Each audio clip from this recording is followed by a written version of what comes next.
안녕하십니까 여러분, 역사진 유튜브 역쟁 유튜브입니다. 네, 오늘은 12번째 시간인데요. 자, 그래서 제가 오늘은 지난번에 하다만 우리의 문화유산 2에 대해서 한번 해보도록 하겠습니다. 그리고 다음 주제는 4월 28일인가 29일이 이충무공 탄신일이거든요. 그래서 제가 다음 주제를 이순신으로 하기로 했습니다. 자, 그리고 강의용이고 이 자료는 강의용입니다. 그리고 무단배포, 복사, 불법 도용 금지고, 그 다음에 출처를 밝히시고 올려주시면 감사하겠습니다. 자, 그럼 이제 저의 강의를 시작해 보도록 하겠습니다. 자, 첫 번째는 숭례문이고요. 숭례문은 국보 1호입니다. 그리고 숭례문이 만들어지게 된 때는 수도, 그러니까 조선이 세워지고 태조 한 2년인가 3년 때쯤에 만들어지게 되었습니다. 숭례문은 조선의 수도인 한양의 4대문 중에 하나로 남쪽의 대문이다. 흔히 남대문이라고도 부르는데, 이는 일제강점기 시절에 일본이 붙인 명칭이 아니라 조선 초기부터 불리는 이름이라고 하네요. 서울 4대문 및 보신각의 이름은 오행사상에 따라 지어진 음양 오행이라기보단 그러니까 이런 유교에서 중요하게 생각하는 것들 있잖아요. 그런 것들을 따가지고 있는데, 동쪽은 인, 서쪽은 으, 남쪽은 예, 북쪽은 지자를 쓰고, 그 다음에 가운데에 보신각에 신자가 들어가는데 그 신자가 바로 믿을 신자입니다. 자, 여기서 인자는 어질 인자, 그 다음에 의자는 의로울 의, 남쪽 예자는 예의 바를 예, 그 다음에 지자는 지혜로울 지, 그리고 신자는 믿을 신자의 오덕을 표현한 것이고, 숭례문에는 여기서 유래한 것이라고 합니다. 그리고 숭례문의 그러니까 숭례문에 이렇게 표지판 같은 게 있잖아요. 그거 성 이름 적혀있는 거, 그거는 아무래도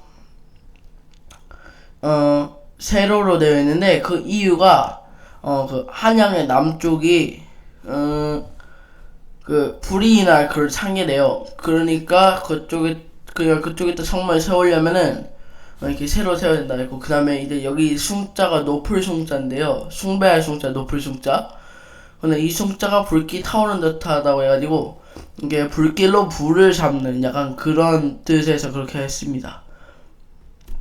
자, 그럼 이제 한번 사진을 보여주도록 하겠습니다. 자, 이게 바로 숭례문인데요. 2008년 2월 10일 오후 40분 전에 이게 어떤 사람에 의해서 이게 불타버리게 되는데, 왜냐면 불태워버린 이유가 노동 관련해가지고 이렇게 자신의 말을 안 들어주니까 이게 태워버렸다고 합니다. 네, 자신의 이익을 추구하려고 이렇게 모두가 소중히 지켜야 되는 중요한 유물을 태워버린다는 것 자체가 이게 말이 안 된다고 생각을 하고요.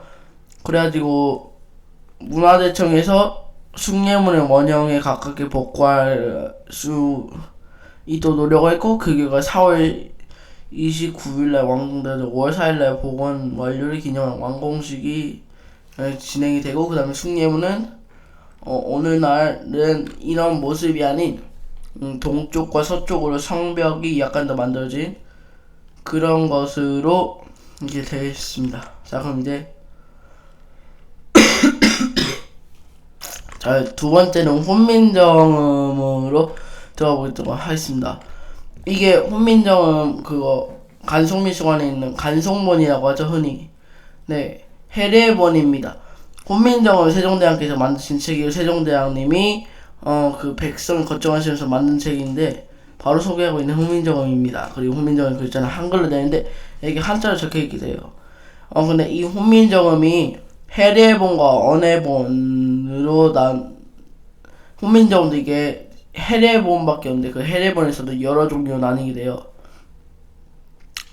상주에서 발견된 상주본, 그 다음에 간송미술관에 간송본, 그 다음에 순전히 한글로만 되어 있는 언해본, 그리고 실제로 신숙주가 만들었던 해례본이 있는데, 이거는 간송본이고요.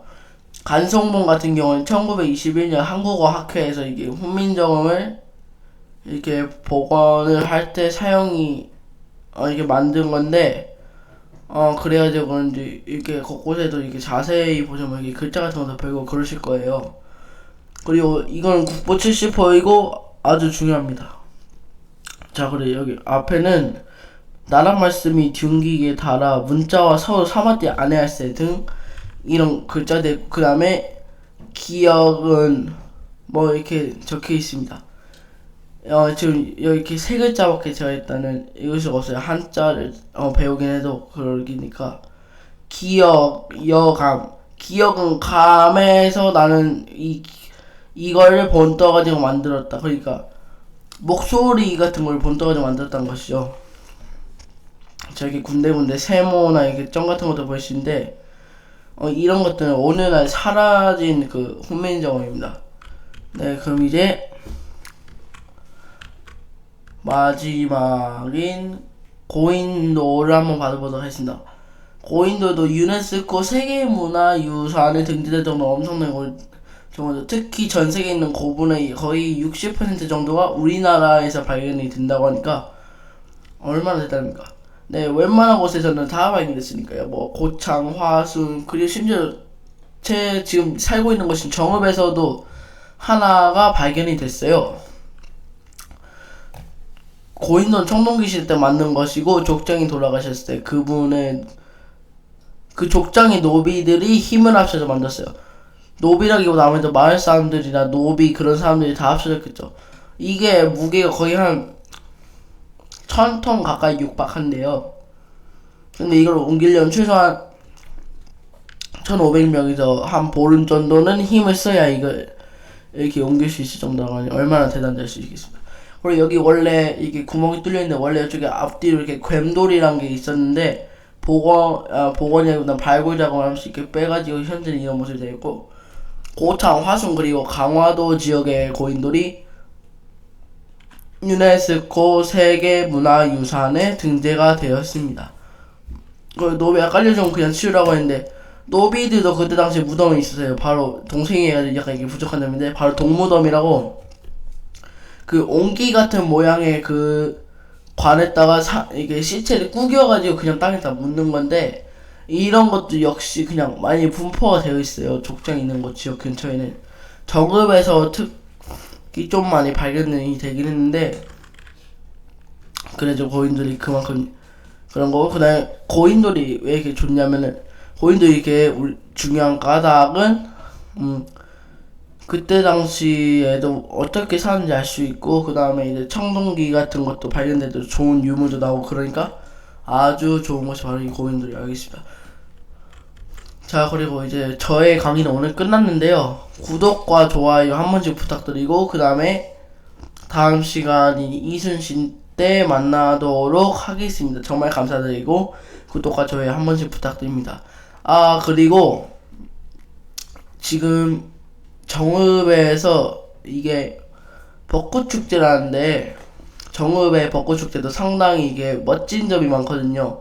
혹시나 많이 궁금하신 분들은 정읍의 벚꽃축제도 한번 놀러와 주시고, 그 다음에 제 친구 중에 유튜버인 애가 있어요. 근데 그 애도 아무래도 그림 같은 것도 많이 그리고 하니까 뭐 미술 같은 것도 배우고 싶다 그러신 분들은 걔한테도 한번 봐보시면 좋겠습니다. 제가 그거는 이렇게 소개글에다가 이렇게 적어 놓을 테니까 한번 꼭 봐주시고요. 그 다음에 이제 오늘 강의는 끝났습니다. 정말 감사드립니다.